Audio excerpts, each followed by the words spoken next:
요즘 들어 피부가 갑자기 붉어졌다, 따갑거나 가렵고 여드름이 나기 시작했다면 바로 이 녀석을 의심해 보십시오. 네, 여러분 안녕하세요, 유스입니다. 제가 이사를 마치고 이런 새로운 환경에서 첫 번째 콘텐츠를 제작하게 되었습니다. 가뜩이나 답답해 죽겠는 요즘 갑자기 피부까지 말썽을 부리면서 스트레스가 진짜 이만저만이 아닌데요. 저 같은 경우 살면서 종종 뾰루지나 여드름이 가끔씩 올라오기는 하는 편이지만 요 근래 같은 경우에는 이 피부 트러블의 증상이 좀 남달랐습니다. 이 볼부터 시작해서 코 주변, 인중에서 이어서 턱까지 붉어지기 시작하더니 가렵고 따갑고 조그만한 그런 여드름들이 계속 올라오기 시작한 건데요. 만약 저와 비슷한 증상을 겪고 계신다면 바로 접촉성 피부염을 의심해 보실 필요가 있습니다. 이 접촉성 피부염이란 외부 물질과의 접촉에 생기는 모든 피부염을 얘기하는 건데요. 두 가지가 있다고 합니다. 접촉 자극에 의해 생기는 원발성 접촉 피부염과 알레르기 작용으로 이어지는 알레르기성 피부염이 있다고 하는데요. 간단하게 말씀드리자면 그겁니다. 요즘 개인위생 차원에서 항상 마스크를 쓰면서 돌아다니잖아요. 실내외 할 거 없이. 그러다 보면은 아무리 이게 부드러운 재질로 되어 있지만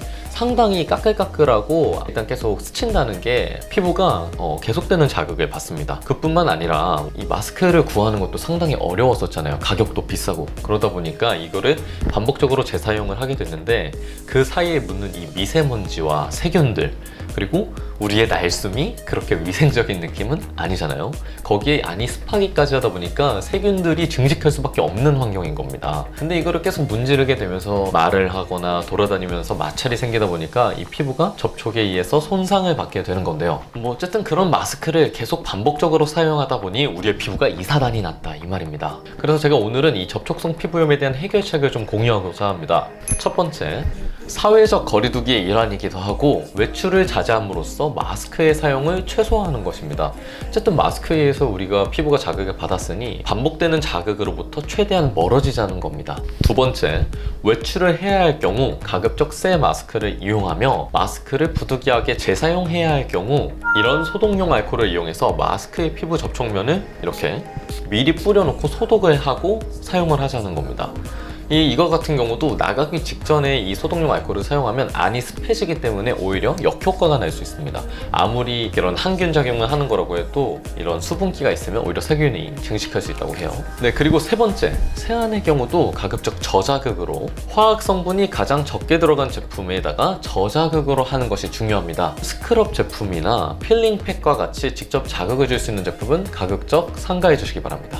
네 번째, 이 증상을 어떻게든 완화해 보겠다고 막 검색하고 알아봐서 사용하지 않던 효과 좋다는 제품들을 무작정 사용하지 마십시오.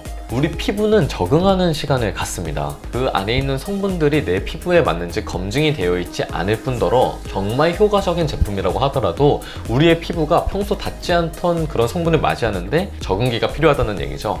그렇기 때문에 막 이것도 발라보고 팩도 하고 이런 것이 오히려 추가적인, 부가적인 자극을 초래할 수 있다는 점 유의하시기 바랍니다. 저 같은 경우 가장 효과를 많이 본 게 바로 다섯 번째, 피부염 연고를 이용하세요입니다. 저 같은 경우 이 비판텐 연고라는 거를 구입해서 지금 사용 중에 있는데요. 이 비판텐 연고가 TV 광고에도 상당히 많이 나오고 있고 가장 좋은 점이 성분이 많이 안 들어가 있다고 스스로 광고를 하고 있어요. 대부분의 이런 피부 연고가 여드름 연고든 스테로이드 성분을 활용하는 경우가 많은데 스테로이드나 방부제, 색소, 향료, 항생제가 포함되어 있지 않다고 합니다.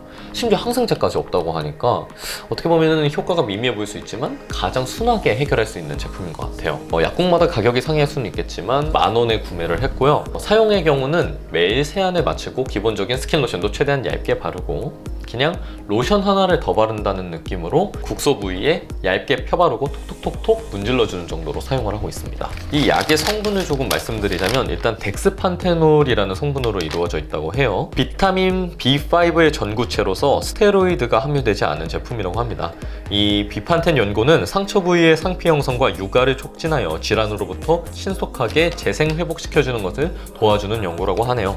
주로 사용되는 효능 효과는 여기 보면 이렇게 적혀있습니다. 기저귀 발진, 찢긴 상처, 급 만성 피부염, 습진, 피부궤양, 상처, 화상, 욕창, 햇볕의 탄대 등의 보조 치료제로 활용되고 있습니다.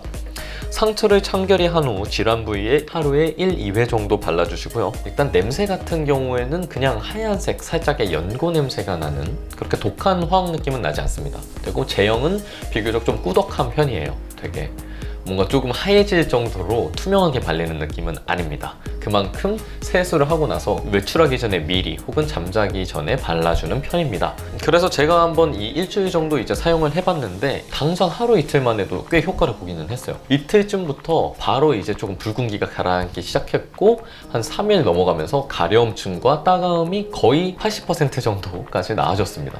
되게 잘 맞았던 것 같아요.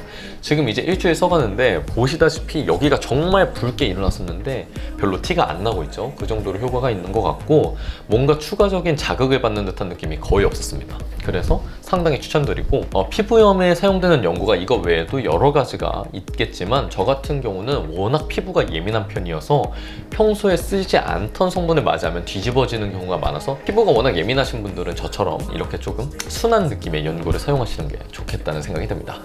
6번째, 외출 시에는 선크림이 필수라는 점입니다. 아무래도 저희가 마스크를 쓰게 되다 보니 여성분들은 메이크업 혹은 남성분들도 선크림을 상당히 간과하게 되는 경우가 많아요. 일단 오래 돌아다니지 않을 거란 생각으로 나가니까 그냥 마스크가 가려주겠지 하고 나가는 건데 이 저희가 피부염을 효과적으로 잠재워야 하는 이유는 이 접촉성 피부염도 그렇고 이 피부염이 제때 완화가 되지 않을 시 색소 침착이나 흉터로 이어질 수 있다는 점입니다. 저 같은 경우 지금 제일 스트레스 받고 있는 게 오랫동안 방치하면서 이미 볼이 어느 정도 좀 거무튀튀해지는 걸 느끼고 있어서 상당히 스트레스를 받고 있거든요. 그렇기 때문에 특히 이 색소 침착의 경우는 자외선에 상당히 취약합니다. 그러므로 외출 시에는 잠깐 나갔다 오는 거라도 꼭 선크림을 두툼하게라도 잘 발라주시는 것을 추천드립니다. 아까도 말했듯이 사회적 거리두기도 있고 가급적으로 외출을 안 하시는 것이 제일 좋겠죠. 네, 그렇지만 어려울 수 있으니까. 7번째, 생활 패턴 개선하기입니다. 이거는 뭐 피부뿐만이 아니라 여러 가지 건강의 기본이 되는 건데요. 첫째, 수분 섭취 많이 하십시오. 그리고 둘째, 당분이나 염분 그리고 기름진 성분을 가급적 멀리 하시는 거. 이거는 뭐 피부염뿐만이 아니라 각종 염증 질환이나 여드름에도 복합적으로 적용되는 거기 때문에 그냥 평소에 피부를 맑게 해주는 습관들을 잘 지켜주시는 게 중요할 것 같습니다. 그리고 잠을 많이 자는 게 진짜 최고인 것 같아요. 제가 뭐 염증 주사 이런 것 때문에 피부과도 다녀봤지만 모든 선생님들이 잠은 잘 자냐, 이거 아무리 치료 받아봐야 피부는 잠자는 것부터 시작이다, 이런 말씀 진짜 많이 해주시더라고요. 그런 식으로 먹는 것과 마시는 것, 숙면, 그리고 생활 습관에서 피부가 최대한 열을 받지 않게 하는 게 이 증상, 염증 증상을 완화하는 데 효과적인 거라는 걸 명심해 두시기 바라고, 여러분들의 꿀 같았던 피부 다시 되찾으실 수 있기를 바라며 오늘 영상은 이쯤에서 줄여보도록 하겠습니다. 이렇게 해서 첫 영상 마쳤는데 여러분들이 호응을 잘 해주시면 염증뿐만 아니라 여드름이나 기초 루틴 같은 피부와 관련된 콘텐츠, 제가 진짜 피부가 나쁜 편이 아니었어서 이런 스트레스, 트러블을 겪을 때마다 진짜 스트레스를 많이 받았었거든요. 오히려 그런 부분에서 여러분들과 또 공감할 수 있는 부분이 있을 것 같으니까 여러분들 반응에 따라서 이 피부 관련 콘텐츠 추가적으로 연재해 보도록 할 테니까요. 많은 관심 부탁드리고요. 구독과 좋아요 물론 감사드리지만 우선 댓글로 여러분들의 의견과 요청사항들 많이 받을 수 있는 콘텐츠로 성장하고 싶으니까 여러분들의 많은 관심과 반응 부탁드리며 오늘 영상 여기서 마치도록 하겠습니다. 그러면 오늘도 좋은 하루 되세요. 안녕.